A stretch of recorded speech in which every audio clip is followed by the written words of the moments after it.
Percepcions personals. El moment diari de conversa a l'entorn d'una notícia. Amb Jordi Casellas i Esteve Llop.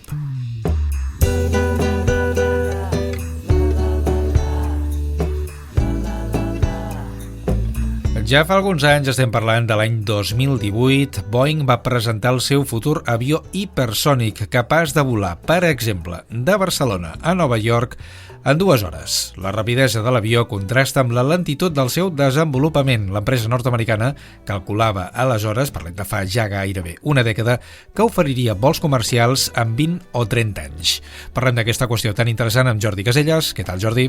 Hola, Esteve. Aquí, com sempre, encantat. Sí, això m'agrada a mi, tot el tema d'avions i coses que volen. Doncs mira, la qüestió és que els motors hipersònics no estan encara prou desenvolupats tecnològicament i que aquestes naus han de resistir temperatures molt altes degudes a la fricció amb l'aire.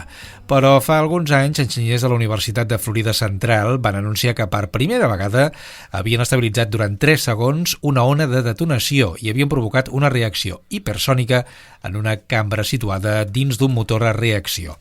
Els seus resultats es van publicar a la revista Proceedings of the National Academy of Sciences. Segons Karim Ahmed, professor de la CFU i coautor d'aquest treball, el descobriment té el potencial de revolucionar els sistemes de propulsió hipersònica.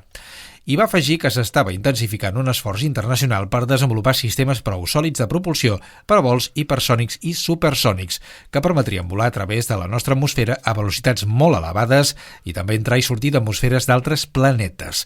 Tot i aquest espectacular anunci, la nota de premsa de la universitat deia en aquells moments que aquests vols hipersònics seran possibles en les properes dècades. Aclarien que, a part de motors, calien materials prou resistents per a fabricar els avions. De fet, l'article revelava un dels avenços que de tant en tant es produeixen en aquest camp de cara a construir avions hipersònics i encara falta molt perquè tinguin aplicació pràctica. L'article parla d'unes condicions experimentals de certs fluids que podrien potencialment acostar-nos a una tecnologia clau per a un futur avió hipersònic. Aquest desenvolupament encara està a un nivell molt incipient i no es pot entendre com un sistema de transport a curt termini, sinó com una possibilitat que ara mateix està al límit de la ciència-ficció.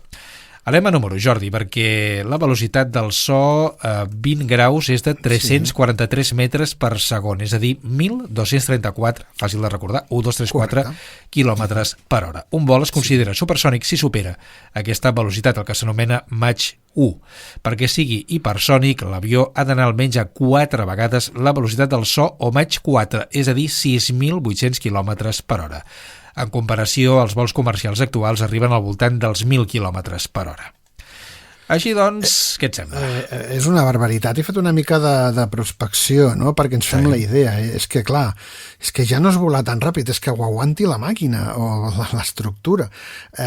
Mira, si ens hi anem enrere, no?, i parlem de l'últim avió, o l'únic que vam tenir, que va ser el Concorde, no?, aquest va arribar a un Mach 2, o sigui, va arribar més o menys a 2.180 km per hora.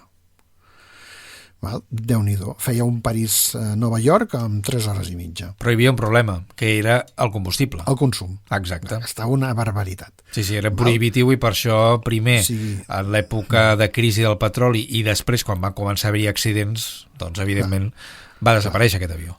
O sigui, posem doncs això, aquests 2.000 per hora, quilòmetres per hora. Clar, el Boeing aquest que parla de notícia, no?, està dient que vol dir a Mach 5, que són 6.500, que tu ho has dit abans, no?, quasi, més o menys, aproximadament, quilòmetres per hora. Perquè, a veure, és que el caça de combat, que són els avions més ràpids que hi ha avui en dia, el rècord està aproximadament amb 3.000.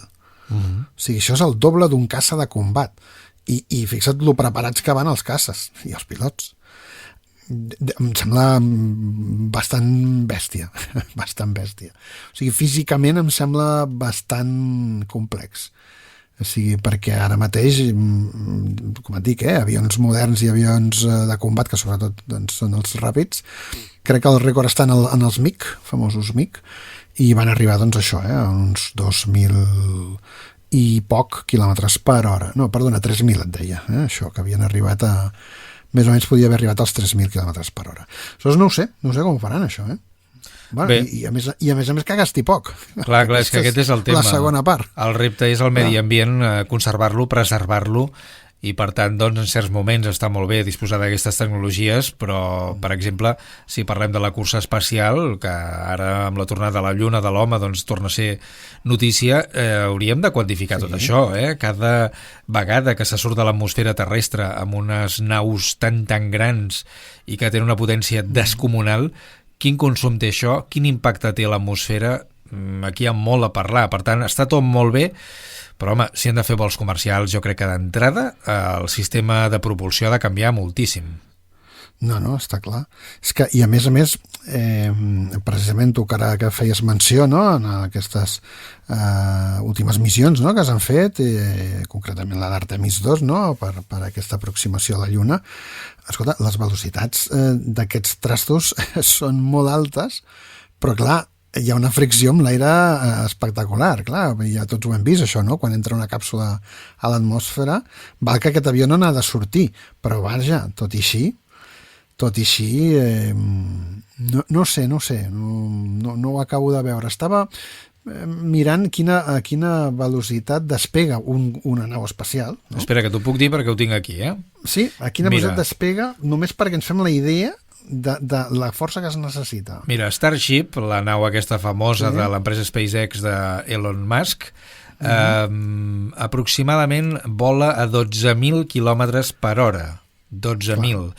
I, per tant, doncs, el càlcul és que, per exemple, es podrien portar passatgers en aquests vols suborbitals, és a dir, que ja estem sortint una mica de l'atmosfera terrestre, de Nova York a Xangai en 39 minuts. Clar. Però clar, imagina't, això. Vull dir, és en plan, et llanço des d'una torre de llançament, et faig un vol, una paràbola, i deixo anar clar, és que m'ho intento imaginar, no? Clar, no puc fer el símil, no? Però imagina't, deixo anar una càpsula amb els paracaigudes i aterreu al mar, no? I aquest és el viatge. No, i l'altre tema és, Jordi, molt còmode no és. Com passes, diguem, a la vora de la brossa espacial sense impactar. Sí. Bueno, aquesta n'és una altra. Bueno, has de veure a quina alçada realment volaria aquest avió. No ho sé, molt complex ho veig. Molt complex, perquè, a veure, és un tema que a mi m'agrada molt i tinc dades al cap, allò donant voltes i t'ho imagines i dius, no, és que és molt complicat ara mateix això. També jo crec que, bueno, no, a veure, amb aquesta velocitat, clar, depèn de l'alçada, s'hauria de veure si s'està generant, bueno, com que no està en paràbola, bueno, no, anava a dir que no es generés un efecte d'antigravitatori, a més, dins l'avió. Però, vaja, això seria en cas que descrivés una paràbola, vale, que és precisament el que fa doncs quan ets a l'espai, no en l'espai profund, però en l'espai a prop de la Terra, que, bé, la gravetat és molt similar a la que hi ha a la Terra, no? O sigui, tu no flotes perquè estàs en una caiguda constant. Però vaja, això. No ho sé, complex. Bé, ho anirem veient, Jordi. Anem veient, Anem veient com fer gastar els avions que tenim, que gastin menys, no? I optimitzar-los. En qualsevol cas, que es diuen que entre 20 i 30 anys potser ho podem veure, potser tu i jo arribem, bueno, per tant, potser encara ho veurem. Sí, igual són elèctrics, com ara tot és elèctric, Gairebé segur que n'hi ha per aquí, això, Jordi, gairebé segur. Gràcies. Que vagi molt bé.